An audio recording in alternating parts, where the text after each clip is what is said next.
Good morning, students.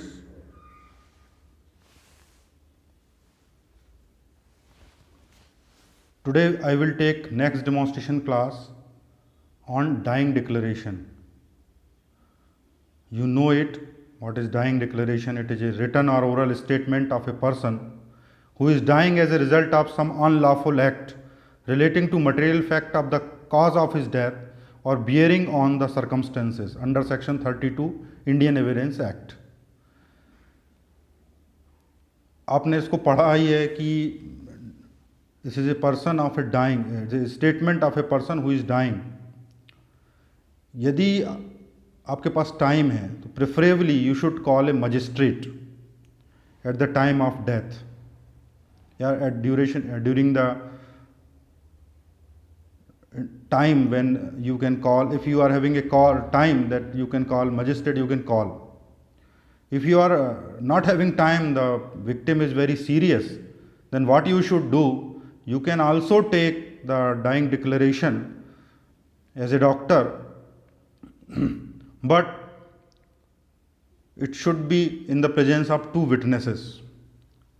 You know it that you can take the dying declaration, anyone can take the dying declaration, even the sarpanch or village headman or any other person, but the probability of statements admission in the court will be decreased. Value of the admissibility of the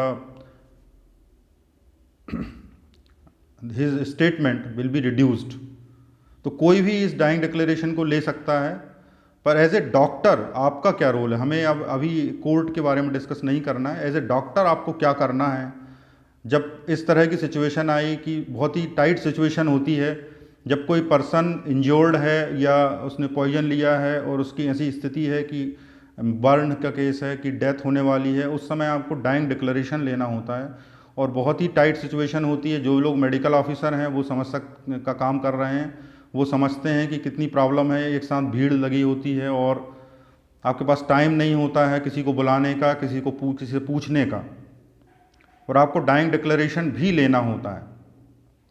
तो इस declaration को कैसे लें कि ये court में आपको problems ना आए? तो इसमें जो प्रोसीजर है उसमें ये तो है कि मजिस्ट्रेट को बुलाओ.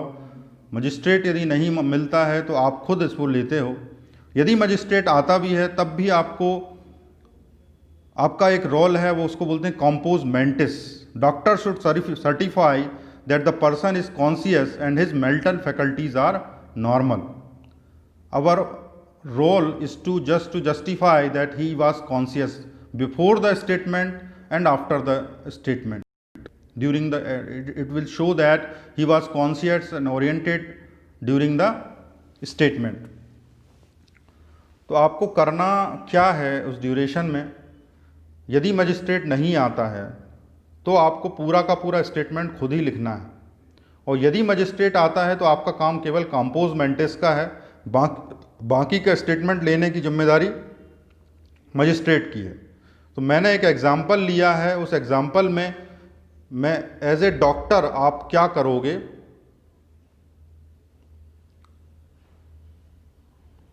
एज ए डॉक्टर आपको कैसे डाइंग डिक्लेरेशन लिखना है, इसमें आप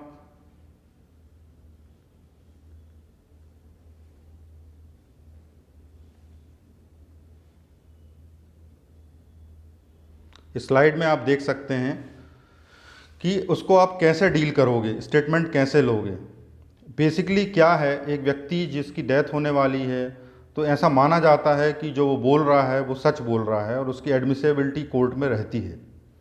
आपको केवल उस स्टेटमेंट को रिकॉर्ड करना है.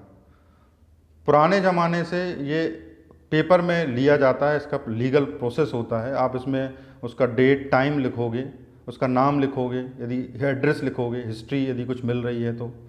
उसके बाद आपका जो रोल चालू होता है वो है कॉम्पोज मेंटिस का. कॉम्पोज मेंटिस का रोल क्या है? आपको उसका जनरल एग्जामिनेशन करके आपको देखना है कि वो उसका कॉन्शियस है, ओरिएंटेड है. उसका ब्रीफ में एग्जामिनेशन करके आप लिख दोगे, his blood pressure was this, pulse was this, he was conscious and oriented. उसके बाद आप उसको टाइम डालोगे कि at that this time exactly मैंने सपोज दैट कि 9:40 पे स्टार्ट किया है तो 9:40 डेट, उसके बाद मैंने अपने सिग्नेचर कर दिए हैं और अपने बारे में अपनी जो डेजिग्नेशन है वो लिख दी है। तो आप भी ऐसे ही उसमें लिख दोगे।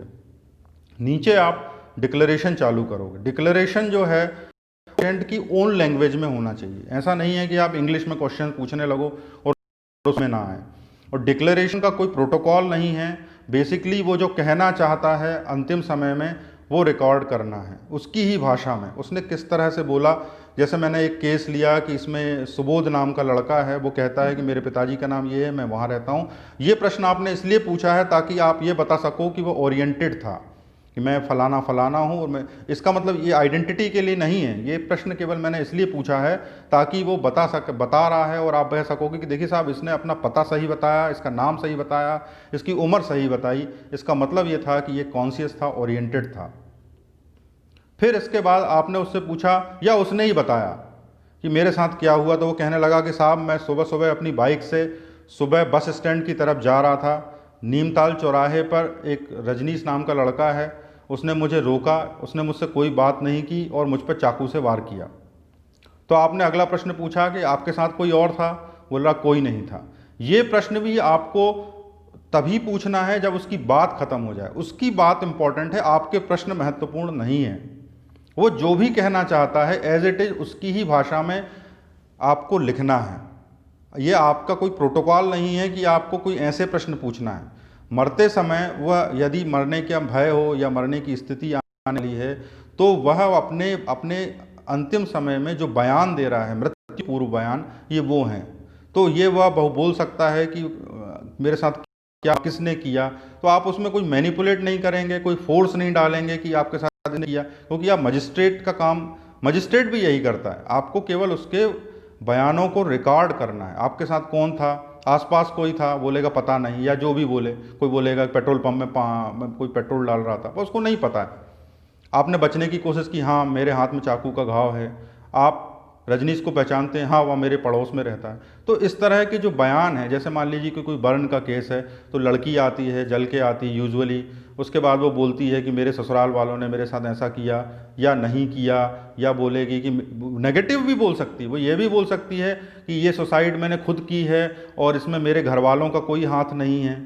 ऐसा नहीं है कि वो यही बोलेगी कि मेरे पति ने मुझे जला दिया, सास ससुर ने जला दिया।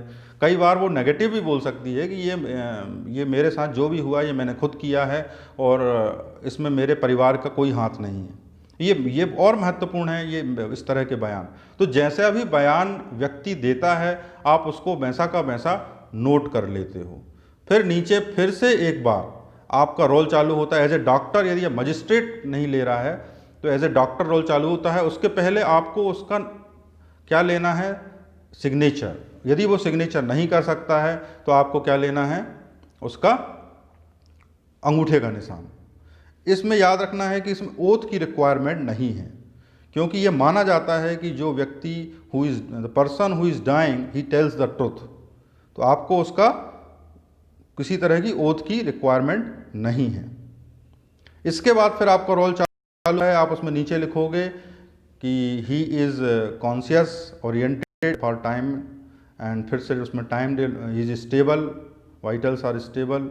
ये जो भी आप अनस्टेबल है तो पल्स फीवल हो रही है या जो भी आपको लग रहा है ओरिएंटेशन में डिस्टर्बेंस लग रहा है। ही इज़ कन्फ्यूज्ड, यदि वो ओरिएंटेड नहीं है तो आप लिखोगे कन्फ्यूज्ड।